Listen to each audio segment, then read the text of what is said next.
महाभारत का युद्ध समाप्त हो चुका था। महाराज युधिष्ठिर राजा बन चुके थे। अपने चारों छोटे भाइयों की सहायता से वह राजकाज चला रहे थे। प्रजा की भलाई के लिए पांचों भाई मिलजुल कर जुटे रहते। जो कोई दीन दुखी फरियाद लेकर आता उसकी हर प्रकार से सहायता की जाती। एक दिन युधिष्ठिर राजभवन में बैठे एक मंत्री से बातचीत कर रहे थे। किसी समस्या पर गहन विचार चल रहा था। तभी एक ब्राह्मण वहां पहुंचा। कुछ दुष्टों ने उस ब्राह्मण को सताया था। उन्होंने ब्राह्मण की गाय उससे छीन ली थी। वह ब्राह्मण महाराज युधिष्ठिर के पास फरियाद लेकर आया था। मंत्री जी के साथ बातचीत में व्यस्त होने के कारण महाराज युधिष्ठिर उस ब्राह्मण की बात नहीं सुन पाए। उन्होंने ब्राह्मण से बाहर इंतजार करने के लिए कहा। ब्राह्मण मंत्रणा भवन के बाहर रुककर महाराज युधिष्ठिर का इंतजार करने लगा। मंत्री से बातचीत समाप्त करने के बाद महाराज ने ब्राह्मण को अंदर बुलाना चाहा, लेकिन तभी वहां किसी अन्य देश का दूत पहुंच गया। महाराज फिर बातचीत में उलझ गए। इस तरह एक के बाद एक कई महानुभावों से महाराज युधिष्ठिर ने बातचीत की। अंत में सभी को निपटाकर जब महाराज भवन से बाहर आए तो उन्होंने ब्राह्मण को इंतजार करते पाया। काफी थके होने के कारण महाराज युधिष्ठिर ने उस ब्राह्मण से कहा, अब तो मैं काफी थक गया हूं, आप कल सुबह आइएगा, आपकी हर संभव सहायता की जाएगी।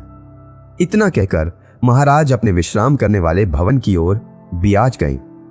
ब्राह्मण को महाराज युधिष्ठिर के व्यवहार से बहुत निराशा हुई। वह दुखी मन से अपने घर की ओर लौटने लगा। अभी वह मुड्डा ही था कि उसकी मुलाकात महाराज युधिष्ठिर के छोटे भाई भीम से हो गई।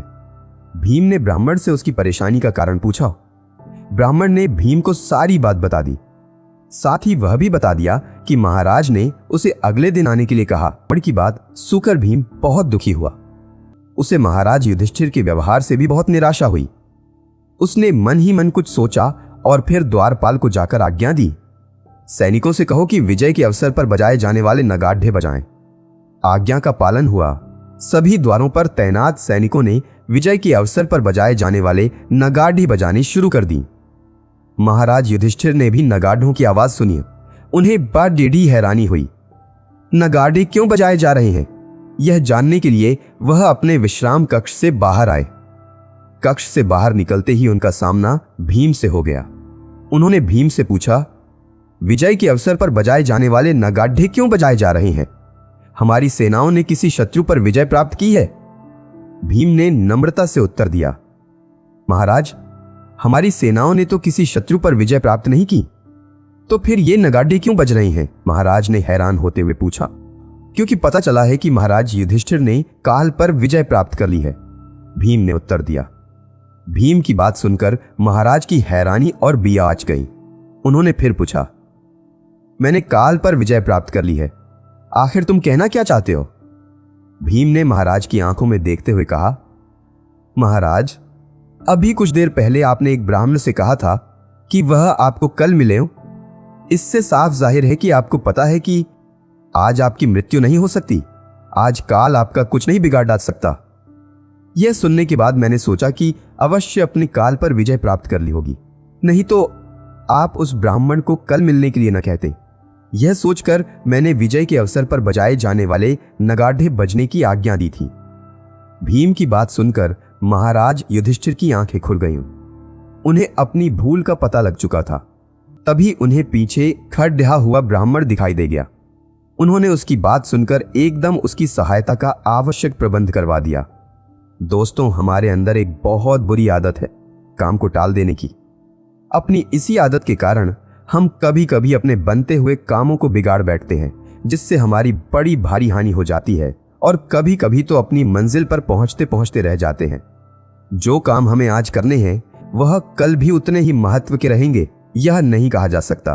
परिस्थितियां क्षण क्षण पर बदलती रहती हैं और उनके अनुसार पिछड़े हुए कार्यों का कोई महत्व नहीं रह जाता।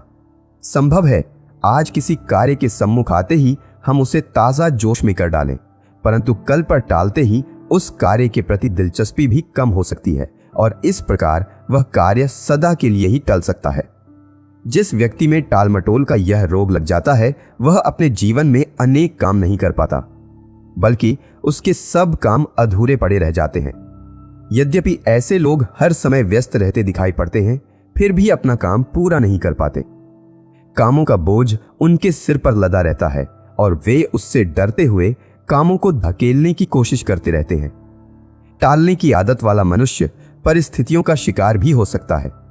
स्वास्थ्य का खराब होना, मस्तिष्क की निर्बलता, आर्थिक या दूसरे प्रकार की चिंता आदि कारण भी कार्य को टालता है। अतः जहां तक हो सके आज के काम को कल पर कभी न छोड़ें, क्योंकि वर्तमान क्षण ही हमारा है।